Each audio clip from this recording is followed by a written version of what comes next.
विदेश में एक बुजुर्ग ने लॉटरी जीती। पूरे $3 मिलियन की इनामी राशि ने उसे खुशी से झूमने पर मजबूर कर दिया। बहुत समय से अपने बेटे बेटी को याद कर उसने $30,000 लेकर घूमने जाने का तय किया और इसके लिए उसने खास तौर पर एक ठीक ठाक सी पोशाक भी बदल ली। वह सबसे पहले अपने बड़े बेटे के घर गया, लेकिन बड़ा बेटा घबरा गया और भागकर अपनी पत्नी से बोला, वो बूढ़ा जरूर पैसे मांगने आया है, उसे कह दो कि मैं घर पर नहीं हूँ। पिता बेटे से नहीं मिल पाए, दुखी होकर वहाँ से चले गए और अपनी दूसरी बेटी के घर पहुँचे।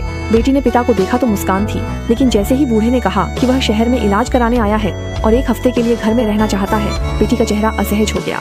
उसने कहा कि इसके लिए उसे पति की अनुमति लेनी होगी, खासकर जब पिता ऐसे कपड़े पहनकर आए हैं। फिर भी बेटी ने बूढ़े को कुछ पैसे दिए, लेकिन बूढ़े ने पैसे नहीं लिए। वह निराश होकर वहाँ से चला गया और निर्माण स्थल की ओर बढ़ गया, जो उसके छोटे बेटे का ठिकाना था। छोटे बेटे ने पिता को देखा, वह खुशी से झूम उठा।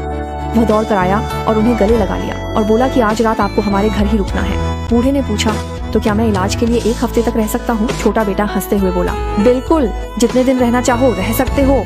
बूढ़े की आंखों में तुरंत आंसू आ गए। उसने अपने बैग से इनाम की रकम निकाली और छोटे बेटे को लॉटरी जीतने की बात बता दी। अक्सर हम अपनी जिंदगी की जद्दोजहद में इतने व्यस्त हो जाते हैं कि हमारा सारा ध्यान इस पर होता है कि हम कहाँ तक पहुँच सकते हैं, लेकिन इससे भी ज्यादा जरूरी है कि हम यह न भूलें कि हम कहाँ से आए हैं। अगली बार की जानकारी, मिर्च खाने से पसीना क्यों आता है। हेलो दोस्तों, अगर ये वीडियो अच्छी लगी हो तो लाइक और फॉलो करना ना भूले और कमेंट में जरूर बताएं।